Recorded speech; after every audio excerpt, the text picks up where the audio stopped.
Well, so I'm Bridget Paddock. Welcome. This is the Montana Online Writing PLC, and my co-founder, moderator, colleague, friend, person is Wendy, and I'm going to let her introduce herself. Awesome. So I'm Wendy, as well as Bridget has just mentioned, and today we are super excited to have some special guests with us. But before they introduce themselves, we want to make sure that people are all in the document as well. It looks like most folks are in there. Again, you just type in your initials, your name, where you're from. Also, if you are new with us, we didn't put it in this document, but if you would put your email somewhere in there as well so that we can then continue to contact you and not harass you, but include you in these conversations, that would be awesome. So if we already have your email, you don't, like, Bridget doesn't need to give me her email. I know where she is and can track her down. But if everyone else, if we don't know who you are, if this is the first time joining us, that would be awesome. So I'll turn it over at this point to our guest host, I think. Well, this is Rachel. Go ahead. Yeah, I'm Rachel Humphreys. I'm an English education pre-service student at MSU. Is that anything else we're supposed to introduce ourselves? Okay. I'm Jack Bouchard. I am a writing major here at MSU. I'm a junior, taking this teaching English in secondary schools class with Kirk because I am interested in maybe becoming a teacher someday. I'm currently a tutor at the Writing Center here at MSU. And I'm Matt Lawrence, and I'm in secondary English education here at MSU. And we kind of had the topic based off of the WIN article that we all sent you guys, and it's funny because we actually had that conversation that revolved around restorative education today in class in light of today's election, yesterday's election. So this is kind of like almost our second hour of discussing this. Yeah, so our first question we had was, what can one's notion of safe spaces look like in a public classroom? I think that was one of my questions. I taught in Catholic schools, so we had a lot of opportunity to kind of frame safe spaces through the environment of faith, which I'm not a faith-based person myself, so I was wondering how you kind of create that in a public environment. Like Allison is just joining us, so Allison, as you're adding in, we're in question number 1 of that first document. Welcome, we're glad you're with us. So I kind of had a quick question. I know everybody's typing, but Melissa had the Brave Spaces article, and I didn't get a chance to look at that, but I know that Jack and Rachel, did you get a chance to look at that? Got a chance to look at that.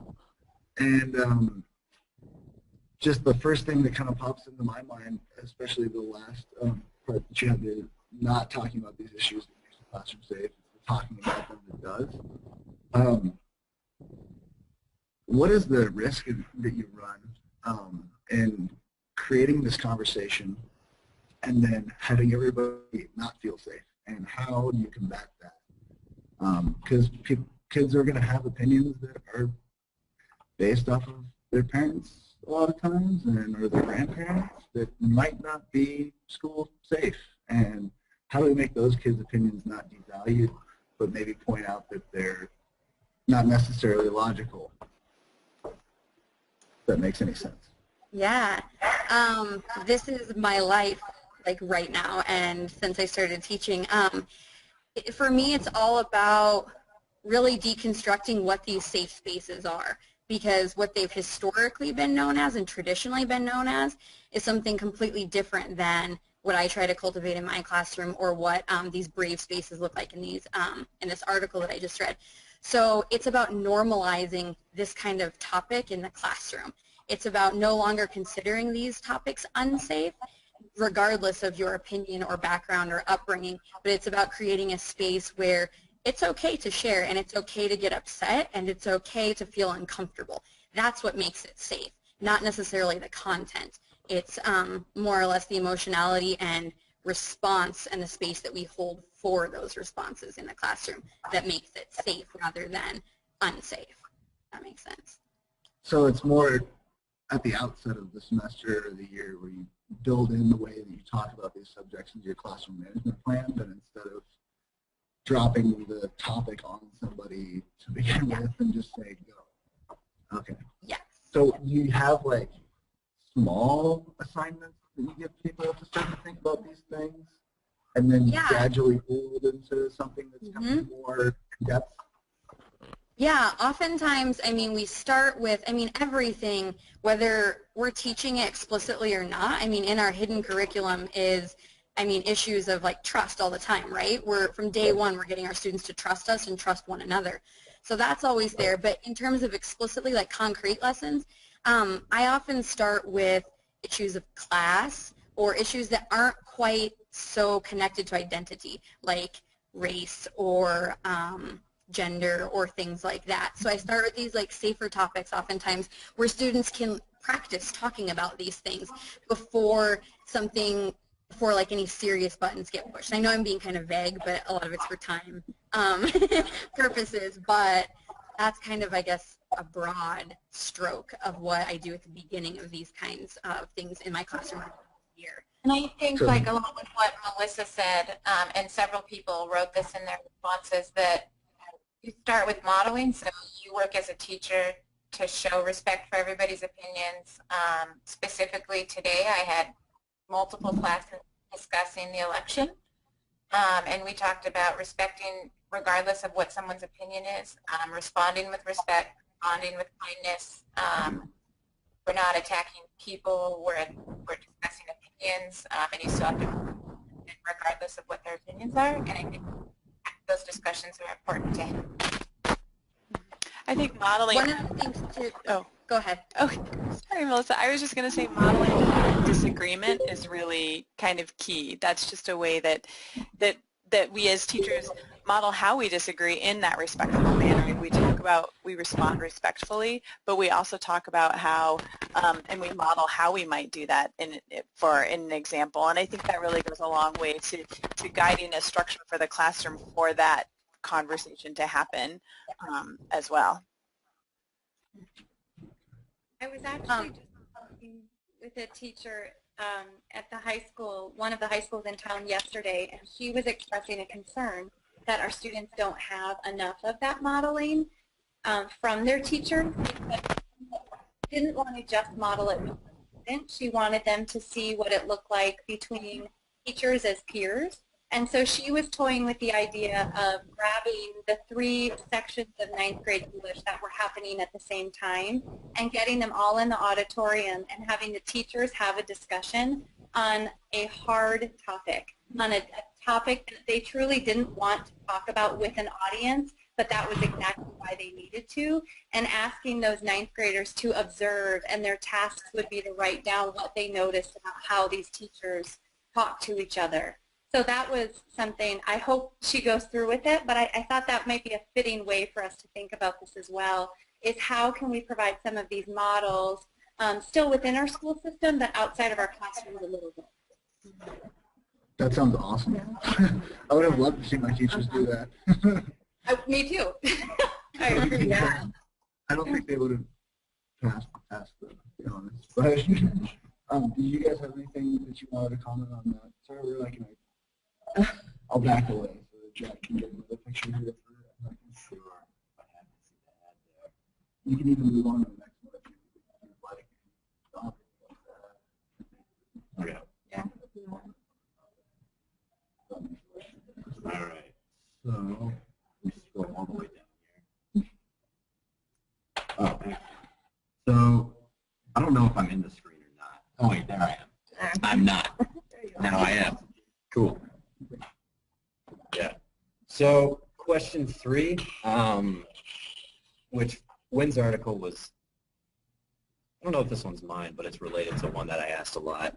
Wynn's article went through a lot of different programs and what they did, but there's a question about how do you go about it. So 3, how do we create classrooms in which students are willing to share writing that is meaningful and emotional? Oh, hey, Kayla. And there's pieces of this. How do we encourage students to take chances in their writing, especially with regards to maybe revealing something of themselves, at least the way I'm reading this. How do we do this in ways that encourage discussion without it feeling forced? How have you found it more important for students to create safe environments for themselves or for teachers to set and manage hard and fast guidelines around that environment?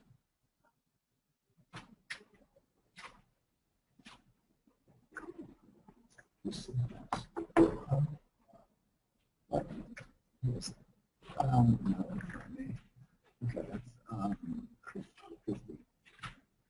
I somehow got Okay.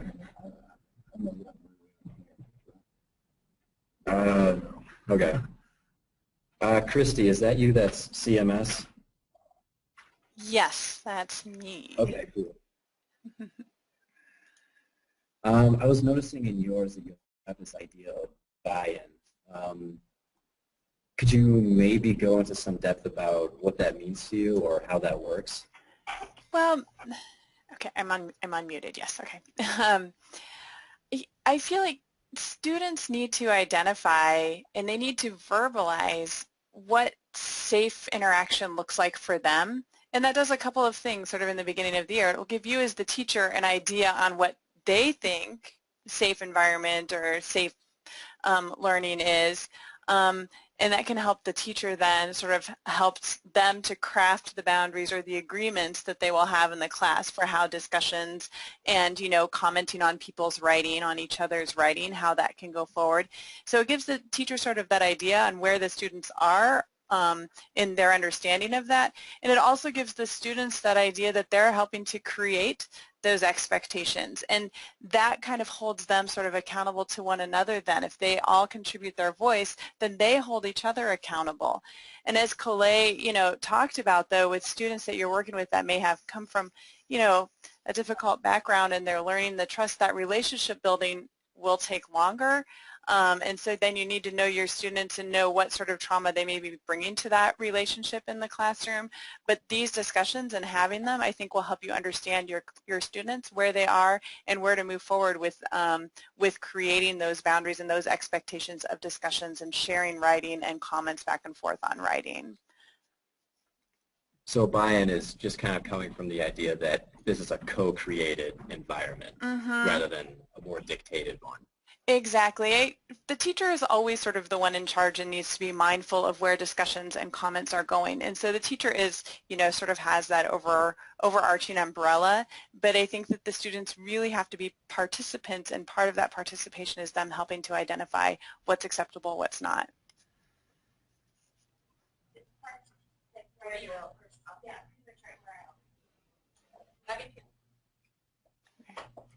Someone trying to talk. I don't know.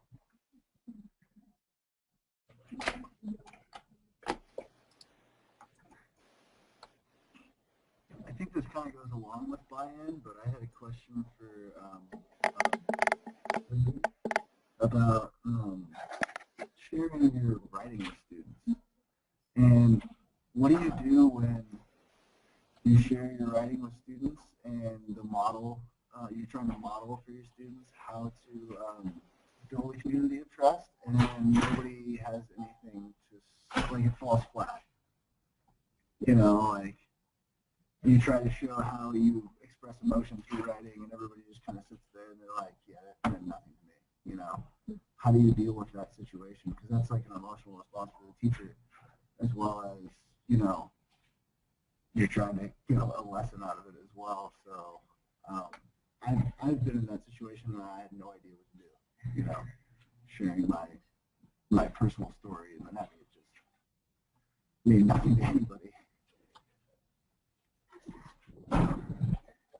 Matt, you've heard me say it before. Can you talk into the mic a little more? Yeah. So did everybody hear that question? And it was based off of Lee's comment, like the power of no, not the power. I think where does it say that? Part A, I think we also need to share our writing with our students. And my question was more like, what do you do when that's ineffective? So How do you deal with that?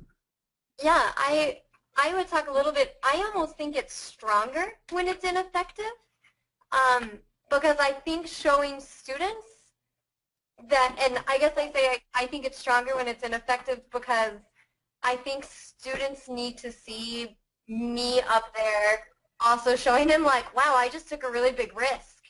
And, you know, I shared a little piece of myself with you, and, you know, I kind of hold my students to that same respect for me that I hold to them. And, you know, so I'll share something. But the other piece is that I don't share work that I think is amazing quality. One, because I don't think I'm an amazing writer. And that kind of comes back, you know, Melissa commented on it, and she said, you know, I don't consider myself a writer, and I don't consider myself a writer. And so I share my pieces, especially when we get into workshops and things like that. Mine is the first paper that we just tear apart. And so we'll just break it apart. And sometimes I don't tell students that it's my paper. I just say it's an example. That depending on the group, because sometimes then they feel caught, right, or they feel trapped because then they're embarrassed that they said this is crappy writing. You know, but it shows them that I'm willing to go there. I also would say I'm really careful with what I set up as far as how much of myself I share with students. People who know me know that there's very much a professional version of me, and then there's my personal life. And not that I totally separate the two, but I choose how much of myself to put into my writing, which is also something that I share with my students.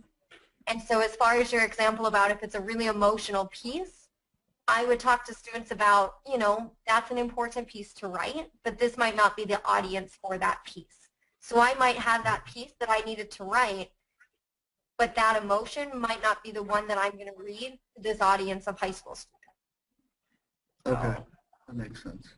And I would add to that that even if I don't know that there is such a thing as failing when you share, when you work with your students. There's an appreciation from students when they see their teacher willing to take the same chances and to do the same work as them. It gives it relevance. It shows them that you are invested in the assignment, whatever that is. And even if your piece doesn't work out, which that happens, that's an important thing for them to see, because I think a lot of our students come to our classes thinking my first piece has to be my best piece. And I think one of the most important things for students to see is that work in progress.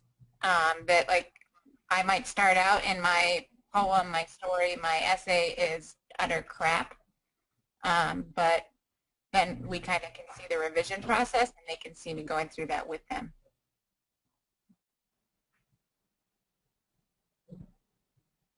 Okay, sorry, I'm a little behind here. My computer froze up on me, but it looks like we're all done for the most part. It looks like there's just a lot of uncertainty here, kind of, even from those of you who are currently teaching. Really, when you get in that situation, I don't know personally how I would handle it. It's not something I've experienced in the classroom at this point. But yeah, I really am seeing a lot of just stepping back, and something, I didn't get it on the doc yet, but I was thinking it's also got to be really important to make sure that our students aren't kind of getting overwhelmed by these weights of what we're talking about either. So I was thinking, even if you can figure out a way to take your whole class and have them kind of step back from an issue and maybe have a fun little like exercise to kind of release some of that emotion, I just think that would be a great way to kind of handle it from your point of view as a teacher, and then kind of take some of that stress off of your class too. I think. Go ahead, Melissa. Oh, that was me. I think that it's important that we are honest, that it is an emotional experience. I think sometimes we try to not acknowledge that aspect of teaching, and we have teachers who sometimes try to distance themselves from that emotional aspect of caring about your students and caring about what's happening with them. And I I think that has to be acknowledged because it does. Everyone here has written about how exhausting that can be and both energizing and enervating, but we have to talk about things like that. And I think also that going back to you build a community and you find balance in your life and you do all of those things because as Melissa wrote, if we're not solid, we're not going to be solid for our students. But it's okay to not have an answer too.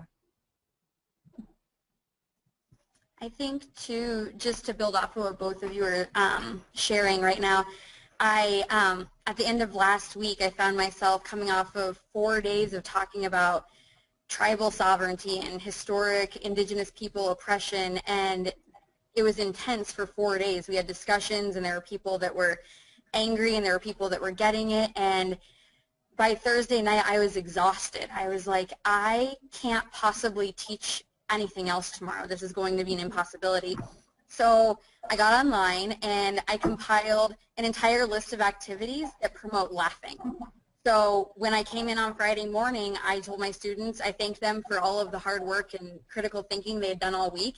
And I was like, but today we're going to diverge a little bit from what we've been doing and we'll pick up next week. And I had the students facilitate these, like, I called them laughing meditations. And we laughed so much every period that 2 other teachers came and yelled at us because we were like causing a disruption in the hallway we were in. So just to speak to what you guys are saying, how, I mean, this is emotional and it's hard work and it's exhausting. And I had to remember that we have to take a break sometimes and we have to invite our students to take a break with us and just acknowledge the work that we do in the classroom and create space for laughing too, even if it has nothing to do with restorative justice or restorative teaching or anything like that. Well, I think that laughter is pretty darn restorative, personally, and I appreciate this acknowledgement of the hard work, both on the teacher's end, but also for the students, and naming and acknowledging the hard work that they're doing, because it's pretty clear as a country we don't know how to do this restorative work together, and so our students are going to have tensions and discomfort with what we're asking them to do depending on the topic and depending on the particular community they're in and who they're talking to. And so I just really appreciate owning that with the students and naming that and thanking them for the work that they're doing and the incredibly smart people they are, and allowing that breathing room, not just for ourselves, but for them. And you didn't give them busy work, Melissa. You gave them laughing work. You gave them community work. You gave them human work. And I think that's really something that we should keep in mind. Yeah, I think that's incredibly important, just acknowledging all the hard work that students are putting in. I feel like, I mean, I had felt in high school that sometimes teachers forgot that we were putting in almost as much, if not just as much work as they were. That was kind of, at that point, being a student is your job. That's what you're doing, and it's a good amount of work. So I think just having a teacher acknowledge that feels really good, that you do realize that your students are putting in hard work and that they care about what they're doing, or hopefully.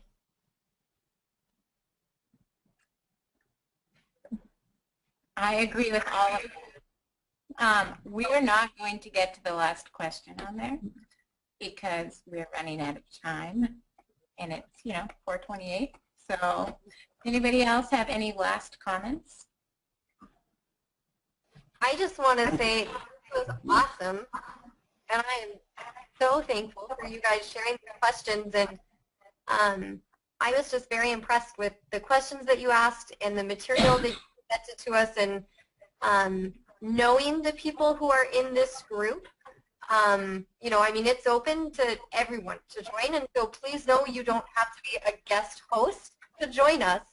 You are welcome to join us and bring your friends and any of those things. And I mean, really, you add so much to our conversation, and there are people from pre-service to what I would consider veteran teachers, and it is what it is because we are all here. And if it's just Bridget and I talking, that's what we do every day. And I like Bridget. We have a good time together. But I really appreciate everything that you shared and the comments. And I am still trying to just pour through everything that was commented today. And, you know, that's another piece to remember is that these are here for people to continue to access. And so to remind people, hey, it's okay to laugh. You know what? I heard someone talk about that she just did this in her class the other day, and to be able to share this with them, and, you know, I think it's great and it's powerful. And when you're having a rough day, I don't know, it helps me feel like there's still good in the world because all of you would like to join us at, you know, 3:45 till 4:30 once a month. That was my tidbit. I just want to say, this is the first time I've joined this meeting. I really like the way it's set up. So thank you for doing this. It's super productive and all kind of generative and fun. So I'm back. it took me a while to figure it out, but I think I got it now. So forgive my lateness and my slow inclusion. No, we were happy Well, you could join it. I just want to say thank you guys. I know this has been super helpful for me. I'm sure it's been super helpful for us other teachers in training. So yeah, thank you for sharing your ideas and your time, and I know that you are all exceedingly busy, so that's it's really appreciated. Well, thank you. Thank you, guys. Thank you, guys. Thanks, everybody. Thanks, guys. Take care. Bye. Bye. Bye.